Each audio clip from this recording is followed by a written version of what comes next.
Hello and welcome to The Appetite, a podcast brought to you by Opal Food and Body Wisdom, an eating disorder treatment center in Seattle, Washington. The Appetite is all about issues of food, body, sport, and mental health. I'm your host, Carter Umhau, a therapist, artist, and writer. Today, Opal co-founder Łush Church and I are talking with Shilo George. Shilo is a Southern Cheyenne-Arapaho and Scottish international speaker, trainer, and owner of Łush Kumtux Tumtum Consulting. Łush Kumtux Tumtum is a Chinook Wawa phrase meaning a great awakening of the heart and spirit. The consulting company focuses on bringing greater equity to organizations and institutions interested in recognizing systemic oppression and injustice within their own systems. Shilo's work supports marginalized and vulnerable peoples getting the support they need personally and systemically. Łush Church, who is also the nutrition director and community relations director at Opal, initially was introduced to Shilo's work at the ASDA conference last year. ASDA, which is the Association for Size Diversity and Health, focuses on bringing health at every size beliefs into action, advocating for a world free of size-based oppression. Shilo gave a lecture at the 2018 conference called Reclaiming Body Sovereignty, embodying the intersections of fatness, queerness, and indigeneity. Today, she speaks with us about her work as an advocate and the Body Sovereignty Project, in which she has found tremendous healing from systemic and personal traumas. This conversation will contextualize anti-oppressive work within the work of eating disorder recovery. But Shilo will also be sharing some of the depths of her own story of moving through darkness with the help of her ancestors. Shilo, we are so honored to have you. Hi, thank you. I'm excited to talk with you today. Yeah, we're so excited to have you. So what led you to the ASDA conference? And also, what is ASDA? Maybe that would be a good place to start. So ASDA stands for the Association for Size Diversity and Health. And I think of it as sort of the professional organization and arm of the Health at Every Size movement. And it's an amazing organization that, providers who are working on and are various stages of understanding and implementing health at every size treatment and modality. And also people, fat people. I'm going to use the term fat just because that's what I'm most comfortable with, and I don't mean it as a negative thing, but as a reclaiming of just simply a descriptive term. So just so we all are on the same page about that. Love it. Thank you. Yeah, so fat people, too, have these great resources to find providers that will work well with what they're needing. The organization is a great way for people to further their understanding of weight stigma and fat justice and how we can work together to really eradicate all this weight stigma that is so harmful and hurtful, especially to fat people, but also can be harmful to people who aren't fat too. That's how I see ASDA, as this amazing professional organization, and there's a conference every 2 years. So this last August, there was a conference in Portland, and that's where I met Łush, and then I was one of the keynote speakers.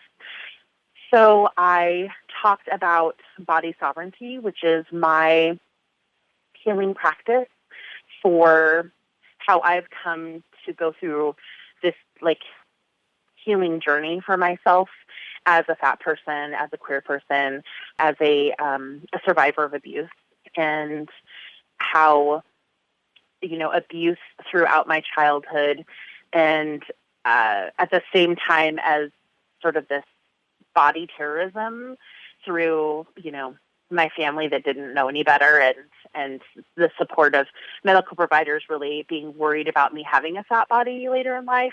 And so starting me at diets at the age of 9.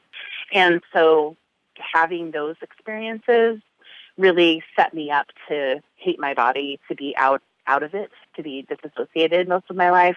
And so I kind of got to a point in graduate school about 4 years ago where all of that stuff came to a head in that kind of stressful environment. And so I had to, get some intensive therapy and really look at what's going on with me and reclaiming my body for myself and using Native American culture and the culture of my ancestors to help me do that, to sort of have a different view and a different space outside of the colonial white dominant perspective of what is health, what is beauty, what is sexuality, what is desirability, what is ability, and what is, knowledge and wisdom. So I created this body sovereignty project with the collaboration of my ancestors, and it addresses 3 parts of my life. So it would be my relationship with food, being embodied through joyful movement, and then healing from sexual trauma. So doing things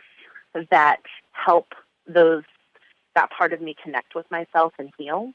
So in that presentation for ASDA, which I've given several times before, I really talk about my personal journey and what I've done to help myself, what are the challenges, and where I'm continuing to go on this journey.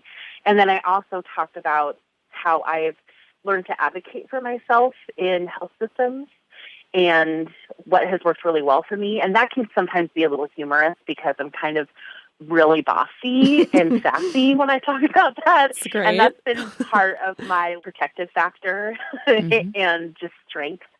So that's kind of what I talked about there, and it was a great experience. I wish I had been there. Julie, I'm curious how you took that. Yeah, I think too, your participation with ASDA, Shilo, also was in some sort of an advisory role with ASDA and kind of its growing pains in its understanding of intersectionality. So would you speak to that role too? Obviously, you've had a lot of impact in a lot of different spheres of ASDA. So I'd love to hear you share about that too. Yeah, it's really important when you're doing equity work, I believe, to always center and start with race and racism. And I think that it's a long journey for any organization and any person. And so they brought me in to do some advisory work they wanted to have a community conversation on the last day of the conference. And myself and Deb Burgard had been at a different conference years ago, which is the first time I met Deb in 2012 at a No Lose conference. And they had a community conversation, and it went really sideways. Because it wasn't quite set up in a good way. And it's not of anybody's fault. It's just one of those things you kind of have to go through and learn. Like, I'm not going to do that next time. So they asked me for my insight. And I said, I think it's great to have a community conversation, and I think it has to be well facilitated and structured very carefully, or else it can be really hurtful and harmful to people. So we kind of went with a little bit of a modified talking circle, which is something that a lot of us tribal people do. We have talking circles where you hold something. It could be a feather, an eagle feather. It could be a rock, a stick, whatever. And then when you're holding that, you're the only person talking. And then it gets passed to the next person, and then everyone just listens. There's no cross-talking. There's no one, talking about what you just said. You just simply get this moment to say whatever you need to say, and that all these people are there present listening to whatever you have to say. And there's no judgment about it. Nobody responds to what you said. It just simply is. And so we kind of did something modified where we had tables that were doing that with each other and structuring it so that people weren't necessarily thinking about problem solving and like what they wanted to do different or solutions, but staying with their feelings, which can be really challenging, obviously, for people to stay in the moment with their feelings. So I thought it went really well. And then after, I think it was like 20 minutes to do that, then there was sort of a large group share out. And that was interesting as well. But just trying to bring things into a conference setting that isn't necessarily a sort of dominant culture, traditional thing to do. So bringing in different cultural practices and shaking things up. I saw you do that in how you opened up the conference too, and was really impacted by that in terms of just naming territory and the, I think a drum song that you then did sort of to honor the space that we were in. So I was really impacted by that and loved being able to, be a participant in that and learn and have my eyes open to what I might not see in my kind of white dominant experience, and just so wanting to have my eyes be open to all of that. So I've been appreciative in the ways that you talk about it, and I don't know, just come with a lot of gentleness around it though too. Can you describe a little bit more about your specific healing journey and how this has actually influenced your work that you do? So part of this journey for me, and it's going to be a lifelong journey. I think in healing, most of us are never going to really figure it out or fix it. It's really kind of a lifelong situation of gaining skills and tolerating things, getting better at tolerating sometimes difficulties in life. I really reached out to my ancestors. My ancestors have been with me my whole entire life, but I was particularly very, very depressed one summer. I think it was 3 summers ago, maybe 4, and I just didn't want to be here anymore. I'd been in therapy for over a year intensively, and my depression wasn't getting better. I had been diagnosed with complex PTSD. Like, I was in a constant triggers over and over and over, like multiple times a week. It was exhausting to be so hypervigilant. I felt like I wasn't going to get better. I felt like the world felt really scary to me, and like I was being threatened all the time, if that makes sense, when you're just activated all the time. Yeah. And I just was like, I can't deal with this, and I don't think it's going to get better. And I just spent all this time and money on a master's degree. Who's going to hire me? And there's a lot of fat phobia wrapped up in that, and a lot of issues with self-worth. And I just was like, I'm done. Like, I can't do this anymore. And so I guess I just sort of really reached out spiritually and was like, I'm either done, like I'm out of here, like I'm going to make this choice, or, I need some serious help. And so my ancestors sort of stepped in, and that's part of my spiritual practice, is to hear my ancestors and to talk with them. Some people, that's not their practice, but it is for me. And just had this kind of conversation where my ancestors are like, Miha, you can do whatever you want. Like, it's your life, it's your choice, you can do what you want. However, you are very talented. You're an artist. You create things. So if you feel like you're in the bottom of a hole, which is where I felt like I was, then light up that hole and make it beautiful. Build a ladder to crawl out of it. Build a tunnel to get out of it. Decorate it if you're going to stay there. You're not without hope. You're not without options. And I was basically like, yeah, okay. And if I'm going to continue to live, what I want is that when I run into a wall that I can't get over, I can't smash through it, I can't dig under it, I can't find a door or a window somewhere, I need you to come into my life and to help me with a song or a story or a conversation with someone, a dream, something to help me get through that block. I'm not like a spirit or something. I can't figure it out all the time. And so that was our agreement, that I would continue to live if they continued to be like my collaborator in this healing process. So that's where the seeds of my Body Sovereignty project was laid. And I use the term sovereignty very specifically as like, my body is mine. It doesn't belong to anybody else. I am my own. And my body is a gift from Creator. And my ancestors have gone through so much hell, like literal genocide and starvation and just boarding schools, so much trauma to get me here. And I want to honor that by staying here and doing the best I can, and also helping to heal other people as well as myself at the same time. And so that mantra of I'm not a deficit, the mantra of I'm not going to die at any moment because I'm, quote, morbidly obese, just all those messages from society about, not being desirable, not being good enough, being out of control with food, being lazy, like being stupid, like whatever those kind of stereotypes and assumptions that I try so hard to not take in and make them part of my brain and my body and my consciousness, but it's hard to do that, to stop all of that. And so this process has been so beautiful to listen to my ancestors and listen to Creator, who are telling me you're sacred and you're beautiful and you're exactly perfectly what we need right now. And we're so proud of you. And so listening to that message instead of the other garbage that just is like a tidal wave every day. And so I feel like this spiritual practice, I feel like my ancestors' influence and being a part of Native community, being a part of queer community, being a part of fat community, all of those places give me a little bit of space against that tidal wave of crap every day, that I can just breathe and try to be me in a way that feels good and it feels honest and authentic. You've got me crying over here. Yeah. Oh, no. No, in such a good way. I mean, I feel really moved by what you're sharing. And I think particularly the image of, you know, you being very much in a hole and your ancestors speaking back to you of like, light it up, decorate it, like just really both be where you are, but allow your creativity to turn this into something new.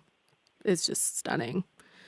And a message that I think is incredibly powerful. And I am like, gosh, how do you teach people that?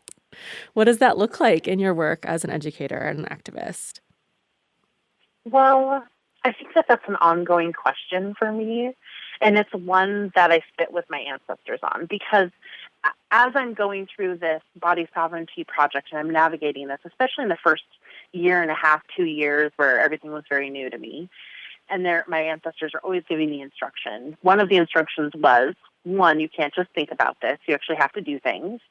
So you need to write it down, or you need to talk to people, or you need to, you know, create relationships with people who can help you in some way. And one of that is you need to tell people.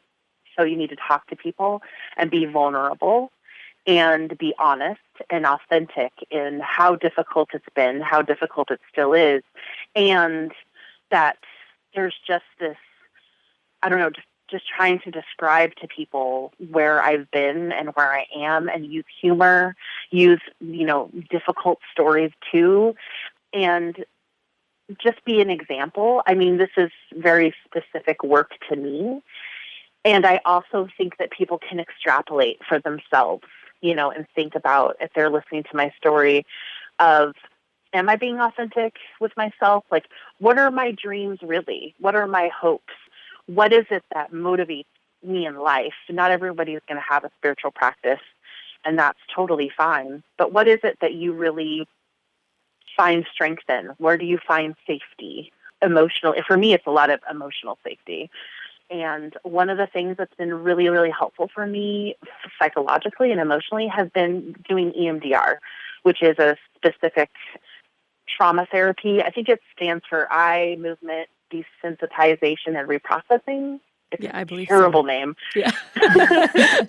So it's very intense and clunky. Yeah. And it doesn't at all tell you the amazingness of that treatment. And I still get EMDR. I'm still working. I take breaks from it. I do it for maybe 3 or 4 months with my therapist. Then we take a break and then we do it a little bit more. But that has allowed me to have the mental and emotional space to do the work deeper, because I'm not constantly activated and triggered. I'm not constantly paranoid about people, and am I going to be safe in this space, and feel so incredibly threatened by the world, right? I still have to be careful about some safety and things like that, of course, but it just gives me so much emotional and mental space. So I think it's about talking to people, trying to, and it's an Indigenous concept of listening to people's stories, and listening to stories and being able to take it in and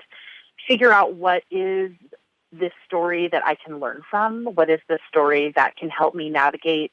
What is this story that helps me understand a different perspective of the world, put in another piece of the puzzle, and help me maybe reframe how I'm actually looking at my life, or how I'm interacting with other people, you know, things like that. So that kind of critical thinking skill is really important. And this has come up for me when talking to doctors and trying to tell them better practices through my story. And the feedback I get sometimes is like, well, I need specific clinical information. And I'm like, yeah, but you need to use critical thinking, listening to my story and the stories of other people, to change that consciousness, change your perspective, right? If I give you a bullet point list of things to make things better for fat people, or to reduce your weight stigma, that's only going to take you so far, you know, and then that worries me. I'm like, so if you don't know how to extrapolate when you hear someone's story, then how is that working when a patient's telling you about their experience, about their symptoms, and about their fears? Are you like not hearing that? You know, so it's that kind of skill that I want people, or want to encourage people to gain in listening to people's stories, and then maybe even figuring out their own story and reflecting on what they're doing in their lives. And I think through those processes can help people kind of figure out what they need to do for themselves. I can listen and provide some questions for people to think about. I can maybe point out some things if they're wanting that, but I think it's a very individual process. And I think just loving people through it. Like, it's not uncommon when I talk about body sovereignty in particular that people come up to me afterwards crying, and are like, oh my goodness, that reminds me of my life, or it reminds me of my sibling's life, or something like that. Usually I'm like, would you like a hug? And usually they really want a hug. So, we hug and we have that good exchange of energy. But I think it's that personal journey for people that they have to go on and do that work. But yeah, I haven't quite figured out, I don't know that there's a methodical, linear curriculum kind of way to help people with this. I think it's just kind of organic, and it's about stories in the end. And right? Relationships. Yeah. Yeah, your relationship to yourself, really, which is terrifying. Mm-hmm. Well, and I think you saying exactly taking the risk to share story, because then other people, are able to kind of connect to their own story and be impacted, and kind of it just is a snowballing effect, I guess, right? So, yeah, and I'm curious, somewhat connected to what Julie just said, but I'm curious as well about, like, on an individual level, storytelling and relationship that builds such empathy and understanding and can then turn into a totally different kind of transformation and knowledge. But I can imagine that breaking down in a lot of ways in American white dominant culture, institutionally and systemically. So as you do some of your consulting and think about how to bring more equity into more institutionalized spaces, I'm curious how you think about, like, bringing story, bringing empathy in these ways that you're talking about. I think that's a really good question. And all the questions you have all brought up are like questions to continue to ask ourselves as we're going, because I think we constantly, as we're learning and growing and our consciousness is shifting and we're having experiences, that we're kind of tweaking things as we go.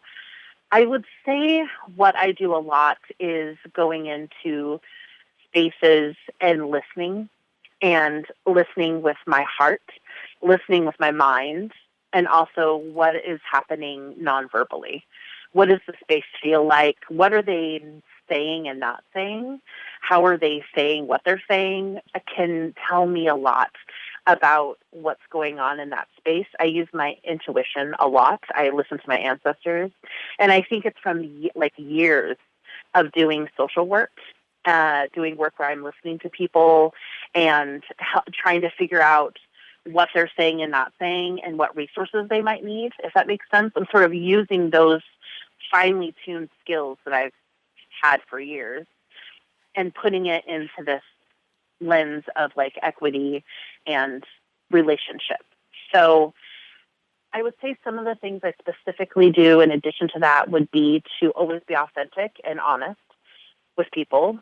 So there's a balance of authenticity and honesty with being compassionate and loving as well. So it's kind of like, you're doing really great. Like, I can see this is working well for you, and I'm wondering about this. I remember it wasn't too long ago that I was talking with some people from a really large government organization in a specific department, and they really wanted to dig deeper into engaging with the community, especially with communities of color. And they're just really struggling with it. And they're like, oh my gosh, there's things happening. We're going into the community and having conversations, and like people are sometimes getting upset, and then we're uncomfortable because we're the government.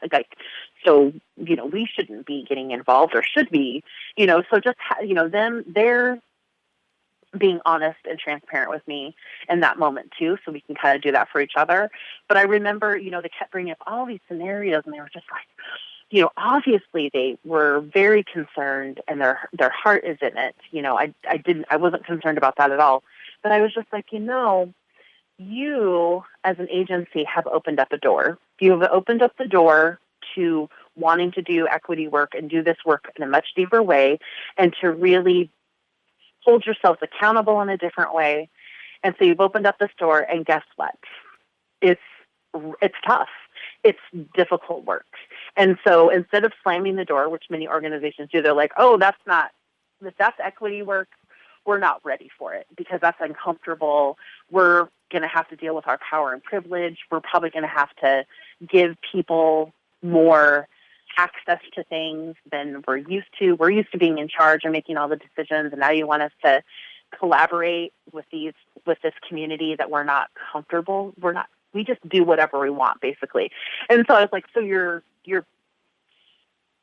coming in and you're wanting to shake things up and change things, right?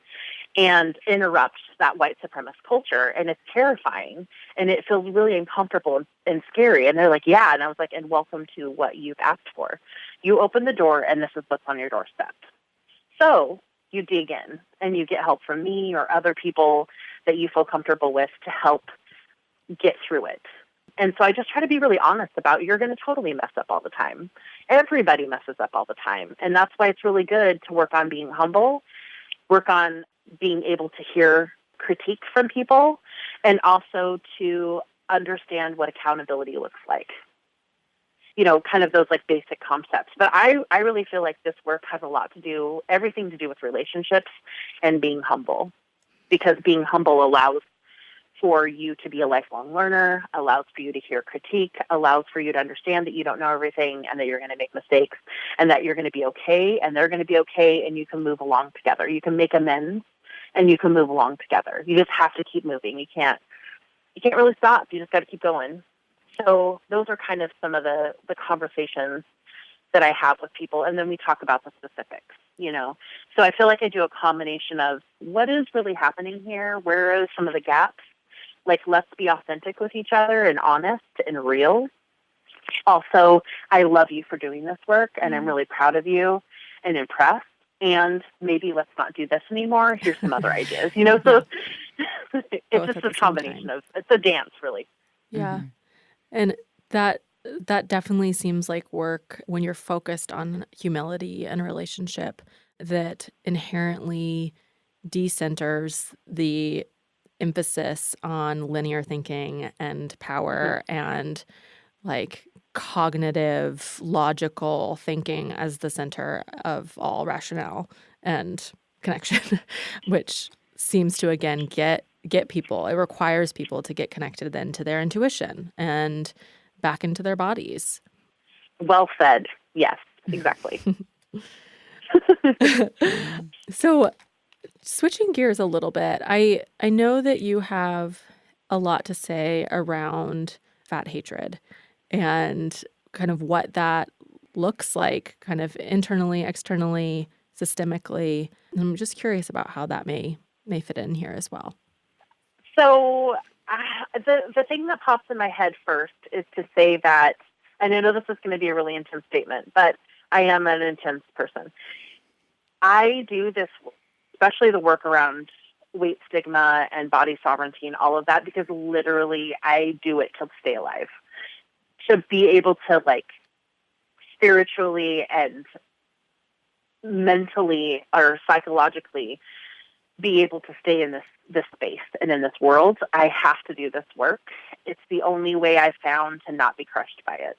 Other people have other ways that they navigate through it. This just happens to be mine. It feels so good to be able to have a voice. I can't tell you how validating it is. There is a sense of strength that has come into my body from being able to be so vulnerable. There's a lot of things I don't talk about either, but what I'm trying to be very specific about what I talk to people about. I also don't want to trigger people either, so I have to be careful with what I talk about and how I talk about it. But it's just, it takes all of that, that horrible feeling that I have inside of my body and just to get it out. And all of these people have witnessed my story and have witnessed me talking about body sovereignty, and I'm not a deficit. And I'm, excited about who I am now. And I'm doing this healing work. I'm saying it to hundreds of people over the last 4 years. I'm saying it on podcasts. every time somebody listens to it, it's like, oh yeah, she's saying this thing. So I hope that it's helpful for people to hear, and it's also helpful for me to state it. It just psychologically feels good to bring everything out on the table. At this point, I'm trying to figure out where, especially with educating medical providers, where's my boundary with that? Because I've decided that educating providers that need to be convinced is not something I want to spend my time doing, because I find it really painful and upsetting and emotionally draining and potentially harmful, because they act sometimes and say things that are hurtful because they don't understand. So I definitely don't want to be doing that right now. I am interested in working with medical providers that have sort of done some of the work already and just want to dig deeper. So yeah, it's about being able to live in the world, and it's that healing process. I have to say, I've been a fat activist for many years, and it can sometimes be, for me anyways, it's I'm a fat activist. I'm saying these things, and I'm also dealing with fat hatred internalized all day long, every day. And I would say, I've heard other fat activists say this too, that it's you're saying this, you're doing this work, but the thing is we're all struggling internally with it as well. It doesn't just go away when you're a fat activist. I mean, maybe some people feel that way and have that experience, but I haven't. So I would give you an example. So I live in a super fat body. There's a spectrum of fat bodies and fat politics, and there's kind of people who are more smaller fats, and then there's people who are sort of medium fats, and I'm a super fat, which means that sort of there's a fuzzy definition of that, which is kind of your fatness is, or your body in the world, there's a lot of barriers every day. So seating is an issue every day. Getting clothing is an issue all the time. There's only one store, brick and mortar store, that I can buy clothes in, and it's extremely limited. The amount of discrimination I face with jobs, with, getting medical services, just walking down the street is sometimes extremely intense, trying to date, even as a queer person. There's a lot of fat hatred in queer community and issues around desirability. So it just becomes an everyday kind of thing. 10 years ago, I had a doctor, a primary care doctor, who told me, if you don't lose weight in 10 years, you're going to be in a wheelchair, which is a terrible thing to say to someone on multiple levels. Not only is that just a horrible threat to make somebody, also it's really ableist, right? It's saying basically that we don't value people who use wheelchairs or scooters or whatever mobility devices, and you're going to be even worse if you did it to yourself, right, as a fat person. Oof. So just this intense threat. And something that I learned at ASDA is there's a thing called a nocebo effect, which is the opposite of a placebo effect. And I didn't know that even existed. So him, that doctor doing that, putting that idea in my head, it's been 10 years now. So this summer, I had a lot of inflammation in my body and I had injured my back, just strained it. It was nothing big. So my mobility has been really difficult for several months. And so what's been going on in my head, along with just the regular fat hatred, is that doctor saying that over and over and over. And then me being I'm not going to be ableist. If I need to use a wheelchair or a mobility device, that is the way it is. And I'm not going to feel bad about that. People need to use what they need to use. So it's fat hatred plus ableism all wrapped up in this beautiful little horribleness. And so I met a certified athletic trainer and a sports medicine and injury provider at ASDA. Her name's Allie. So recently we started working together because I was I'm just having problems standing and walking. Something's not right. And my body weight hasn't changed in several years, so it's not that. So I've been working with her twice a week, and she's so body positive. She's so fat positive. She's a total genius about how structurally your bones and muscles and tendons all work together. So working with her, she just has this hilarious, positive way of talking about the body, and we're just making general, kind of very targeted adjustments with activating certain muscles so that the other muscles that are working in my body aren't working so hard and not getting so fatigued. So we're just making little adjustments here and there, but it's really emotional. And I often feel a lot of grief because I realize how much I don't trust my body, how I feel like it's going to fail me all the time. Like I'm just constantly terrified that I'm going to fall over. Getting up and down off the ground is really difficult for me, so I haven't done it for over a year. I haven't gotten up and down like on the ground or the grass. I miss sitting on the grass. I miss going to sweat lodge. You know, you have to get on the ground and go in on your hands and knees and come out. Like it's keeping me from ceremony, like all this stuff. And so working with her though, she's very positive. She's like, yeah, you can totally do this stuff. It's just relearning it. It's just simply doing some exercises. And she's just very hopeful and very positive. And I'm sitting here being like, I don't trust that that's going to happen. Like, I don't trust my body like that. And it's been so painful to see how deep that mistrust and seeing myself as a deficit goes so deep. And so I don't know if that makes any sense what I'm saying, but it's wonderful to have this experience, but it's also incredibly painful and it makes me angry that I have spent so many years hating myself. And it just feels like lost time, kind of. And for what? For what? For nothing. For a bunch of lies that the medical system perpetuates and the diet industry perpetuates. Like, it's just, I don't know if you know what I mean. It just feels, I feel like screaming about it. Yeah. I feel like I know what you mean. And the amount of external distress in your body, and like the amount of weight that actually carries. Like it sounds like it's been a seed that has kept growing without you necessarily knowing how deep the roots were. Yeah. It just, I mean, I'm so thankful that I'm able to work with Ali on this. And, you know, it knocks the air out of me sometimes. Like, you know, yesterday we were doing some work and I just started crying because we were working on steps and stairs. And, you know, I was going up the steps, just kept going up and doing like a simple thing, but it just hurt my body. And also I was so frustrated, like, why can't I do this simple thing anymore? Like, what happened?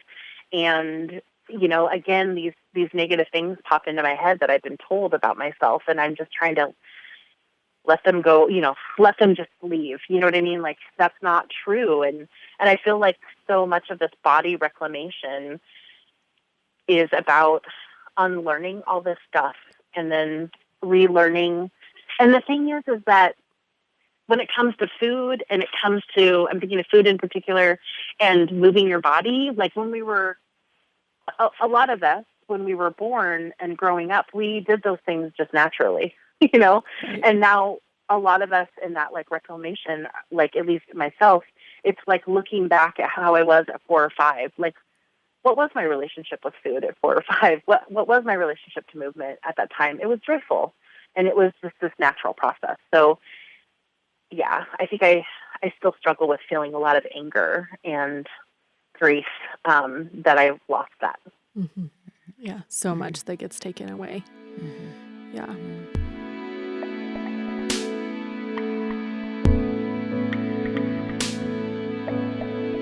If you want to learn more about Shilo and her work, please make sure that you check out the show notes in the description of the episode in your podcast app. Also, make sure you subscribe to the podcast if you haven't before. We would love to have you be aware of when our next releases are. And if you want to, please also leave a review. That can be a really helpful way for people to find us that are interested in the same kind of content that maybe you are. Thanks again to Jack Straw Cultural Center for sound engineering, to Aaron Davidson for the Appetite's original music, and to Hans Anderson for editing. Hope you join us next time. Bye.